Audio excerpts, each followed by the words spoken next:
There have been waves of protest against the Prabowo government in Indonesia. What is driving the protests? What are the demands of the people on the streets? And what is the role of organised workers? We asked these questions and more of two Indonesian socialists visiting Narm or Melbourne. Neysia is from the Socialist Youth Organisation, and Aldi represents the Perserikatan Sosialis, or Socialist Union. You're listening to The Sound of Solidarity, brought to you by Solidarity. We're a revolutionary socialist group in Australia, and if you'd like to find out more about us, our website is solidarity.net.au. I'm David Glanz, and I'm recording this episode on unceded Wurundjeri land in Narm or Melbourne. Why are people so angry, and why are they on the streets? The wave of protests that we have seen occur in Indonesia for the past few weeks, I guess you can say it was sparked by the protest on the 25th that occurred in Pati. It's a region in Java.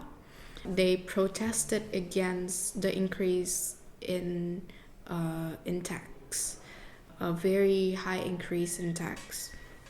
So the people of Pati first stormed the regional leader building, and they were responded by brute force and repression by the police.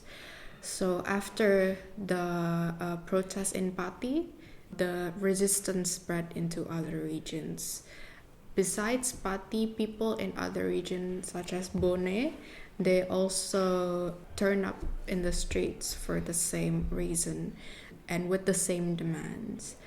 Sorry, I don't think it was the 25th. 13th. Sorry. Of September.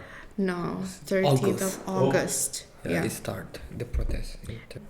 Whereas the protest in Jakarta, it only started on the 25th.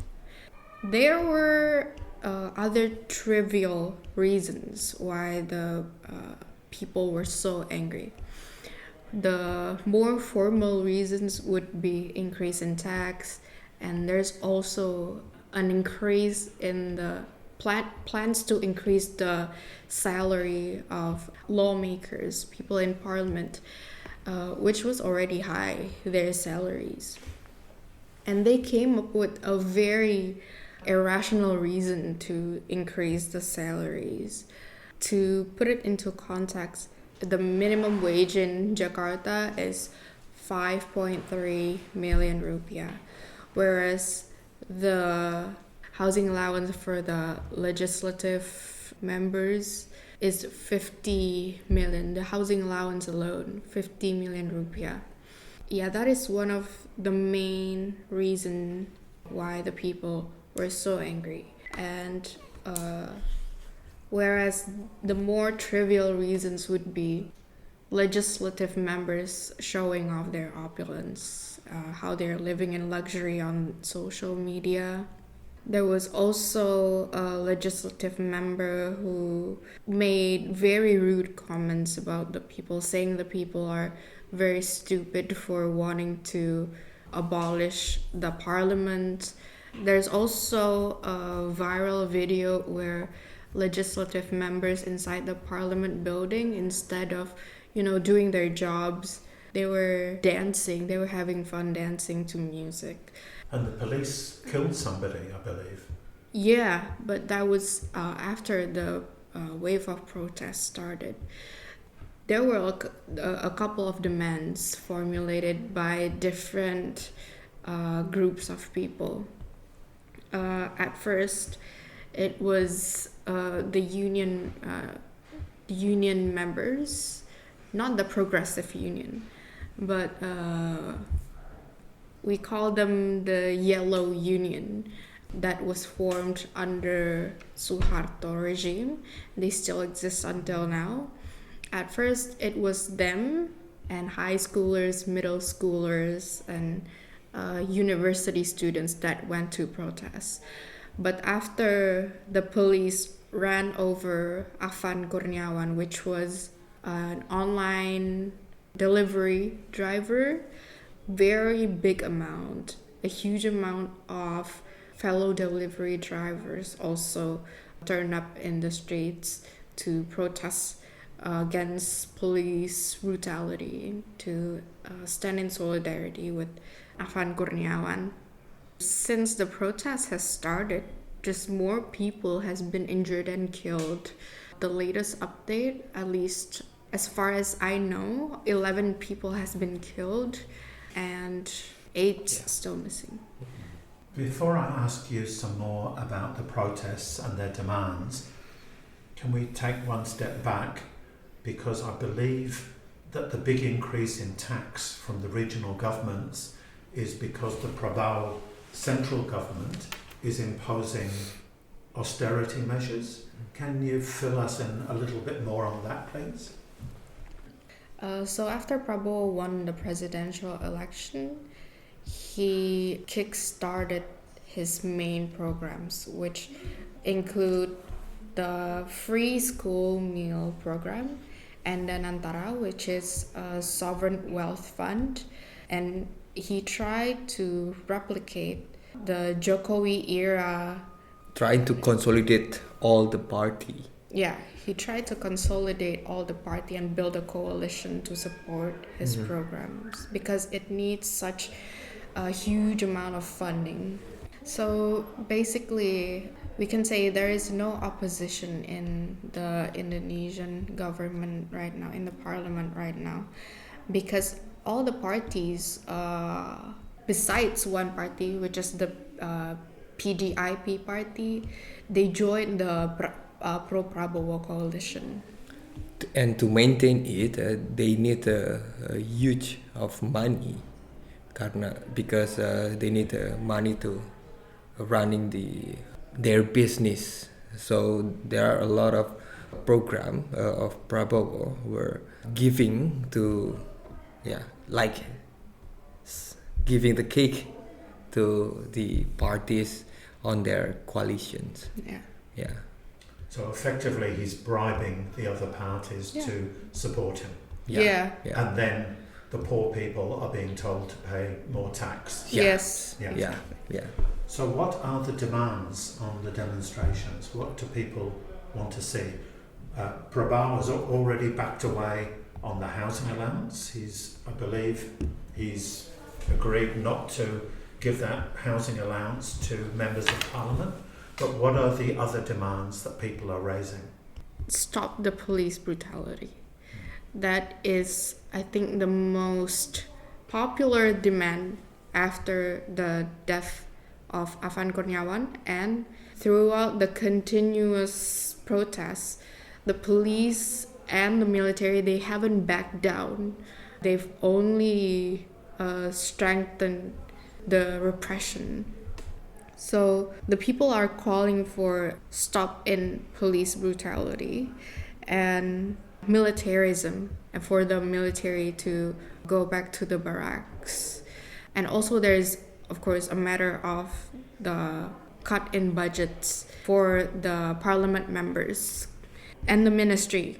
But amongst the more progressive unions, they're also calling for the abolishment of special rights for political elites, and also to decrease the prices for primary goods, and for the political elites to pay the same salary as other workers. We're also calling for the perpetrators of human rights violation to be prosecuted, arrested, because the current president is one of them. Also to release our comrades unconditionally. I think that concludes for the most popular demands. But there are a few variation of groups that are joining the protest. Of course, it's massive. So they come with a set of different demands. But I think those are the points that we share similarities in. Is the Socialist Union and your youth group, are you raising additional demands, different demands? Yeah, we raise different demands, specifically about the militarism, because during the protest, the military tried to get some advantage, because the police brutality and the happen, and the military coming to the streets and try to get some attention from the protester. And the protesters, I think the protesters still believe that the military is not as brutal as the police. So we try to convincing the mass that military can be more brutal, because we have the history of that. So that's why the demands of a military back to barrack, we try to raise that kind of awareness on the mass protester, and we also try to raise the demands of to abolish the territorial commands. So in Indonesia, there's this structure of territorial commands, which is, I think you can say it's like state within a state. So and those are army commands. The army commands. And there is another structure inside the territorial command itself that goes from top down. So inside every territory, inside every region, those territorial commands will control not the security, but the political activities. They supervise the political activities of those people living inside those regions. And also, I think I'll add on the role of military in the protests that we've been seeing going on. So what they will do at the end of the protest is they will come where riots occurred, where there's maybe some fire. They will come alongside the firefighters, and they will pretend to help, and for example, try to put out the fire. They have no use being there. They just wanted to build this image that the military is friendly, because that's an essential part of Prabowo's very militarized government. And the people are divided on this. There was a moment where when the military came to the end of the protest, they were cheered on by the masses. But there's also a moment where when the military came to the protests, there was a student organization who yelled military back to the barracks.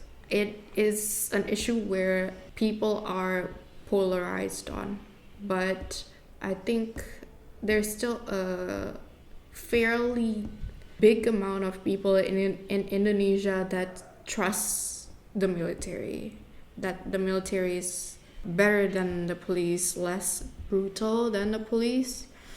But we see it as a very ahistorical mindset, because the issue with the 10E law, the military law revision in Indonesia, is still very fresh, and it should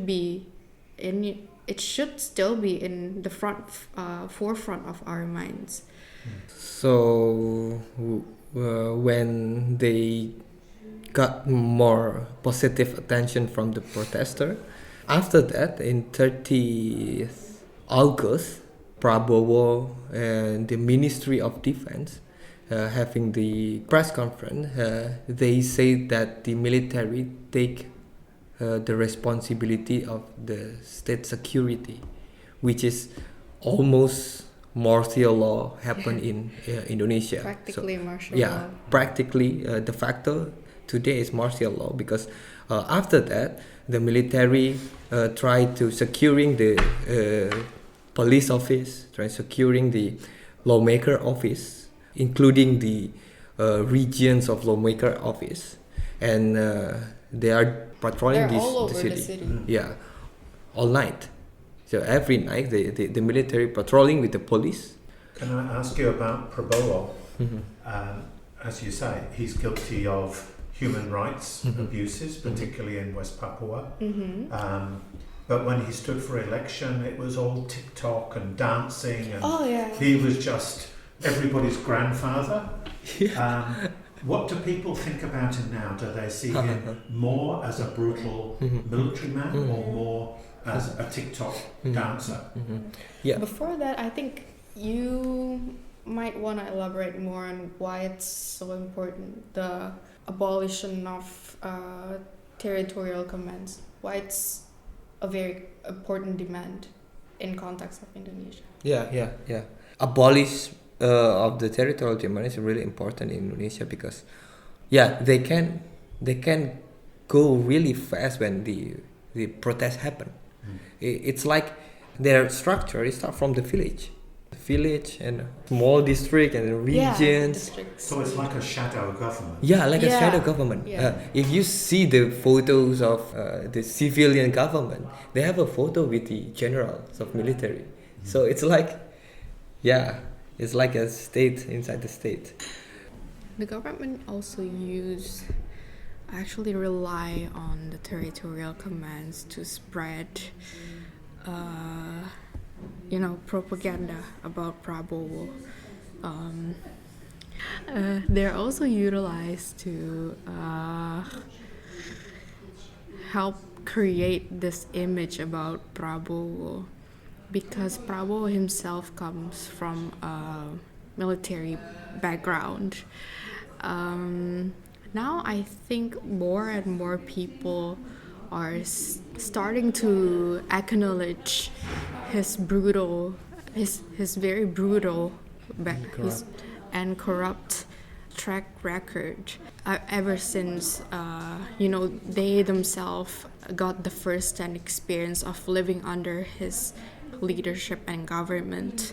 The people who used to support Prabowo, there's a whole phenomenon of them, turning back against their words and their choices. Well, I didn't know it would be like this.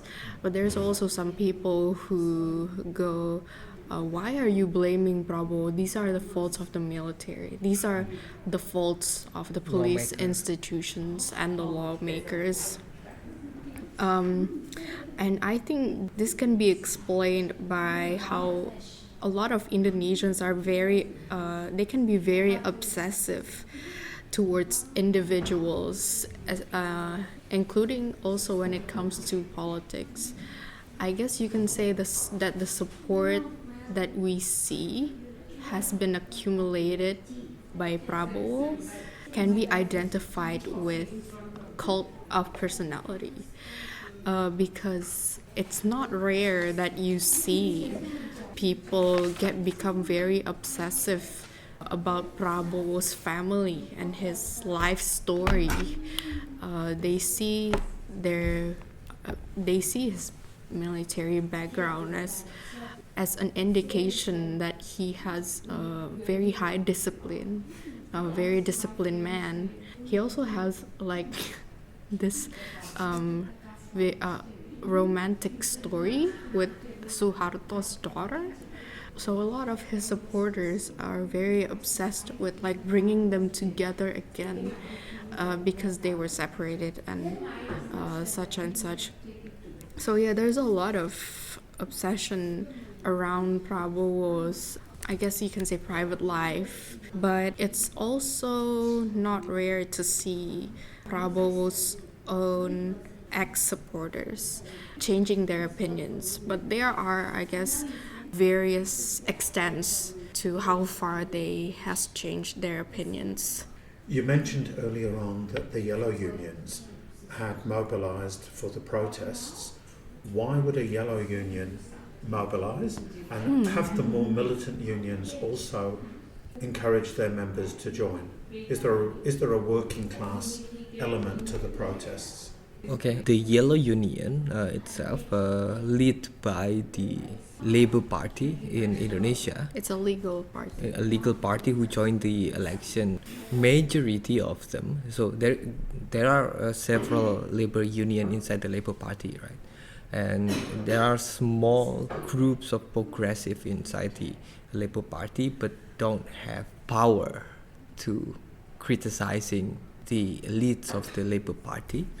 So at the elections of 2024, the leaders of Labour Party de facto supporting Prabowo. So Prabowo have the source of supporter from the worker. And at the protests for the last 2 weeks, I think Prabowo he need to show that the worker support him. That's why the Labour Party doing that kind of protest. Which is at the same time the Labour Party, the leaders of Labour Party say that we don't have connections with the protester who tried to fight against the police.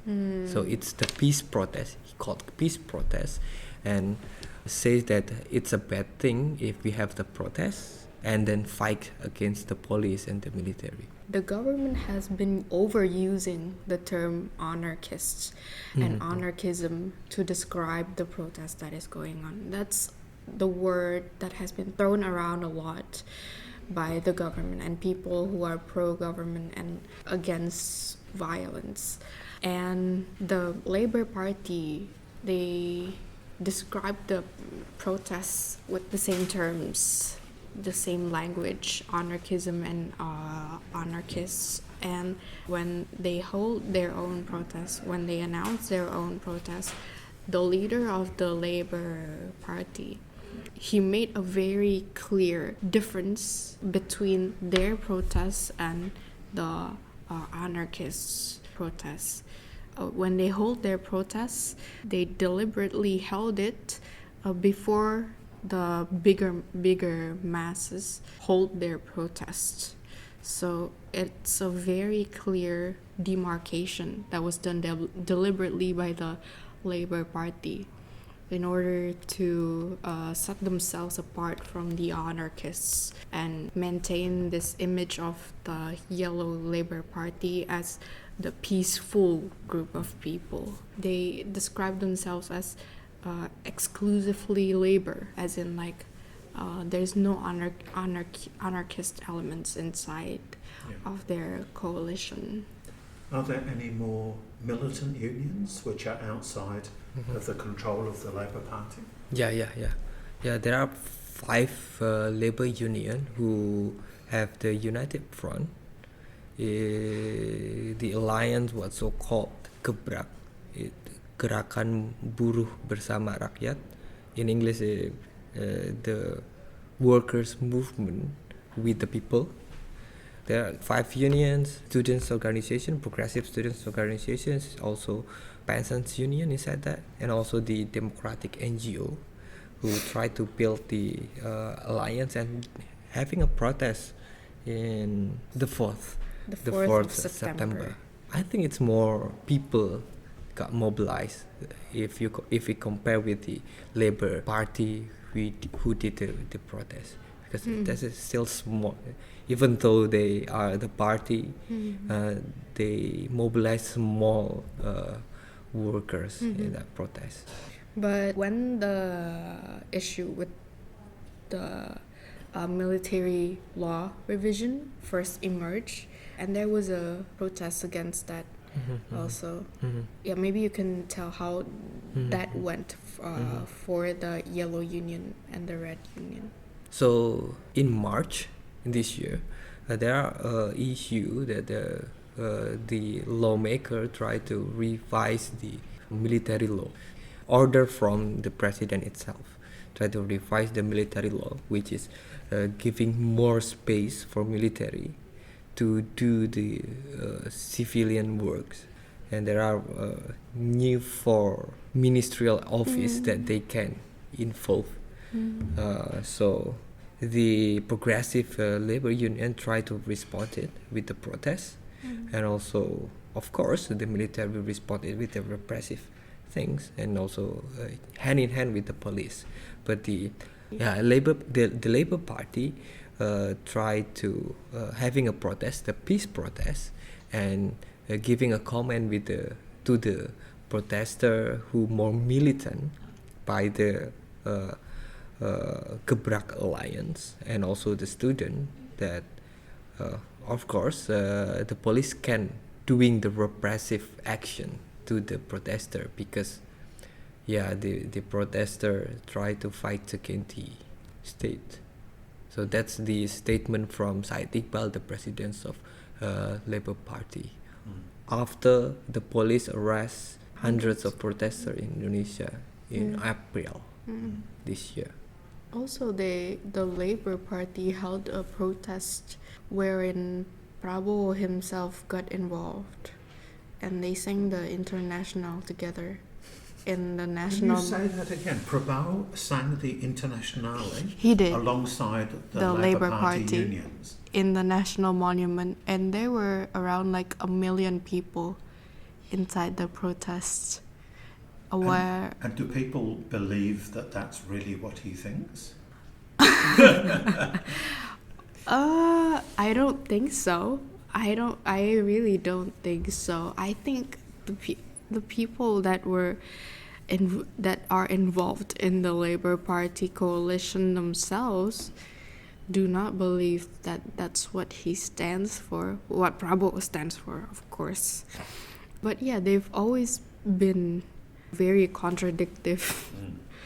I read an article that said what is happening at the moment has big similarities with 1998. And 1998 is when the dictator Suharto was forced to resign because of the mass movement on the streets. And they said in 1997, 1998, there was a big economic crisis. There were weeks and months of protests. People became more confident to go onto the streets, and that led to the downfall of Suharto.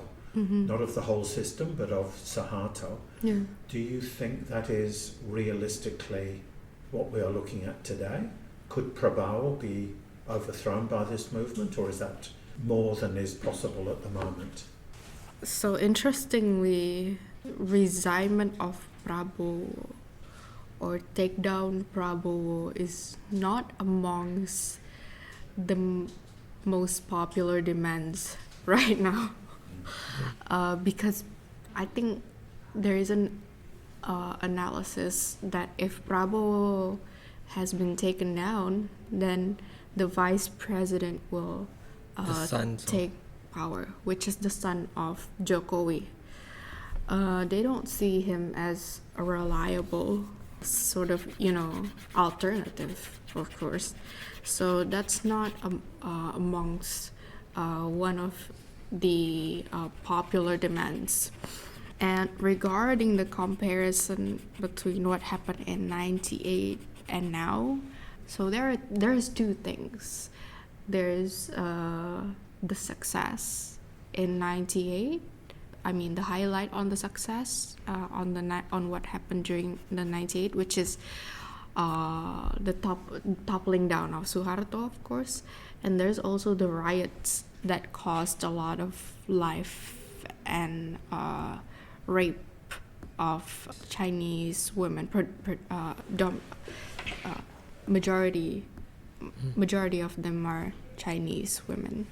So there's this sort of a lot of people are saying we don't want that to happen again. I mean, of course, the negative things do happen again, but recently there has been also some people who are saying that, well, it's okay if we repeat the mistakes. We hope, even if we repeat the same mistakes, we hope that the following generations can keep fighting, can keep struggling, and such and such. And this can be explained by how depoliticized the Indonesian general public has been. So they're not very, they haven't a lot of political experiences. They haven't a lot of involvement in political struggles. They don't know what direction to take when surge of revolt has taken place. And those narratives, those comments, they emerge after. If you've heard about the 17 plus 8 demands, there's this movement called hashtag Reset Indonesia that comes with 17 plus 8 demands. The formulators are predominantly politic influencers or content creators in Indonesia. They claim that they represent the demands of the people and workers, but really it should be questioned as of why they, as individuals, they're not representing any leftist groups or any organizations. Why were they appointed as the representatives of the voice of the people? So this hashtag Reset Indonesia and their 17 plus 8 demands have been responded by the parliament members, and of course the response was not satisfactory at all. It was nothing near satisfactory. Some of those representatives even had a dialogue with one of the legislative members, and the legislative member in question directed them to another legislative member who was a celebrity, because the member in question said, "Oh, you guys are, public figures, so you should talk to another fellow public figure, which is also a legislative member." There's a failure in hashtag Reset Indonesia and the attempt to complete the demands. And when they released the demands, they also set a deadline for the government to fulfill the demands. And the government responded. I think it was even after the deadline has passed, they responded, and they failed. There were comments about it's okay if we repeat the mistakes of the 98 movement. It's okay. We will keep fighting, and we hope the next generation will also keep fighting, which is I think a very sad mindset, because it caused so much trauma. I think even though the scale wasn't like what happened in the 1965, especially amongst Chinese demographic in Indonesia, it was a very traumatic event. The narratives that it's okay if we repeat those mistakes as long as we keep fighting is very, I think you can say, is very toxic positivity. I'll add more. So there a difference between 1998 and today. So uprising, because in 1998 there are crisis, economic crisis, but that's the objective thing. But on the other hand, there are more established what we call vanguard party. We have a PRD, People's Democratic Party, in 1998, and they can lead the movement to the more objective demands of the people. And also the economic crisis make the elites fighting each other in 1998. But in this moment, the elite are still strong. They can be really fast consolidated under the Prabowo government. So after the protest, Prabowo tried to reach out the parties in the parliament and propose the military law, martial law. While after that, Prabowo tried to reach out the mass organization, two of the biggest mass organization based on the religion, Islamic organization called Muhammadiyah and NU. And after that, Muhammadiyah and NU giving a statement that we have to support the government. So the elite still having big power if we compare to 1998, and we don't have the vanguard party yet in Indonesia that can lead the movement to the point where they need to be. So, what is the state of the left? And I know that there is much more repression of the left in Indonesia than there is here in Australia. But what is the situation for the left? Yeah. Actually, the ruling class today try to criminalize more people who involved in anarchist movement. But in a socialist movement, I think they didn't still. Of course, they are watching our activity, but they are still not. Not the main priority. We still not the main priority of the repression.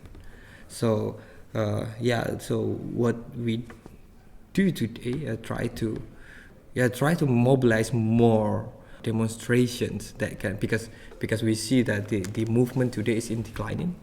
We see that the last movement is the spontaneous movement, and we try to be more organized with establish the struggles committee in the factory, in the university, and also in Jakarta, because we see that the urban poor have really strong struggle in the last few weeks. They are the main people who involved in the protest. And we see that in 1998, they are so brave fighting against the police and military.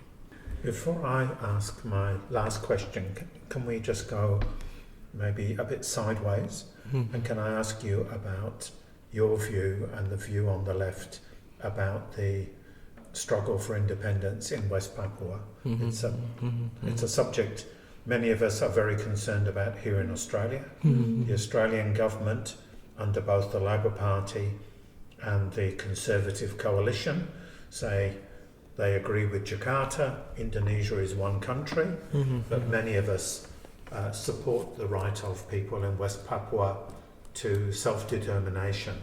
So what is your view? Yeah. Actually, we support the self-determination of the nations who being colonized, including West Papua and also Palestine, of course. The problem today in Indonesia, the UN itself still believe that the Indonesian government giving the right policy to the Papuan. Of course, there are a lot of documents of protest to the UN, which carry out by the NGOs in Indonesia, but government of Indonesia always can respond in that we do the right thing. So the problem in Papua today, Jakarta never create the policy about the martial law in Papua. So there are struggles of independence, the guerrilla warfare by the civilian military in Papua. But of course it's fighting with the military. But the Jakarta respond it as terrorism, respond it as a thug or the vigilante group. So the international organization never can got the access in Papua. And I can show you the data about the how many troops were sent to Papua for the last year. There are 13,000 of troops from several islands going to the Papua, and it's up from 28 2018, the extrajudicial killing were increased dramatically up until today, and there are more people being displaced from their own land because the conflict between the national independence of Papuan military and also the militaries of Indonesia. And there's also the problem with censorship too. It is very hard to enter Papua and almost impossible to get information from the ground. So this relates to the inability of international eyes to, of course, first get information and acknowledge that there is an independence movement going on in West Papua. And there's also the problem with how effective the territorial commands is. They're very effective in the terms that they're very quick in mobilization and very well equipped. They fight with civilians who are, when compared with the national military from Jakarta, it's not comparable. Yeah, it's kind of not comparable. Last month, I got the data that showing that the military start to using planes, to bombing the people, the civilians of Papua, who hiding at the forest. Yeah, they're constantly being displaced. Yeah, and even when they're in the process of moving into another region to evacuate, they're constantly being killed. They're getting killed. Based on our data, there are more than 76,000 people being displaced. It's a terrible situation, and it's really important that comrades like you raise solidarity inside Indonesia. I'm sure that gives some hope to the people in Papua. My last question is really about what we in Australia can do to help you. There are some big connections. When Anthony Albanese was elected here as Prime Minister, his first visit overseas was Jakarta to stand with Prabowo. The Australian military helped train many of the most brutal sections of the Indonesian military. In Perth, yeah. And of course, there are Australian companies making big profits from mining in Indonesia. So Australia is connected to all this, and so the Australian left, we have a responsibility to take up the struggle. What would you like to see, those of us on the left in Australia, what would you like to see us do? I think the international solidarity that was seen from the Australian labour movement during the anti-colonial struggle in Indonesia can inspire. Yeah, can continue. You're talking about after the Second World War? Yeah. Maybe you can say some more from Indonesian point of view, but we should remind listeners that some of the Australian unions, particularly the Maritime Union, which was then led and influenced by the Communist Party, refused to transport military goods and soldiers to Indonesia. Well, what was then the Dutch East Indies. Yeah, Dutch East. Where Australia wanted to continue support the Dutch colonialists, and workers here said no. And that was an important part of the fight for Indonesian independence. You want to see something similar today? Yes. Yes. I can add. I think the International Solidarity Committee can be done. Can be done today by the combinations of Indonesians here and also the Australians here to doing the protests with the same demands, or we can discuss about the demand, what the Australian can do with their demand related to Indonesia. But the main point is giving the solidarity, building the international committee together, which is That's our Main tactic. our main tactic, I think, here. That's why we are here.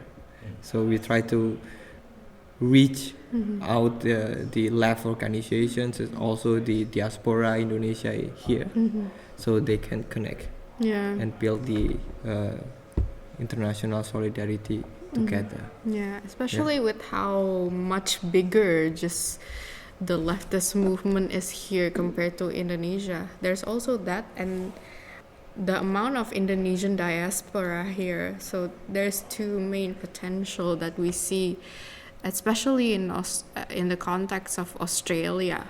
So that's why we see the building of international committees as very important and potentially effective to help for the anti-militarism cause in Indonesia.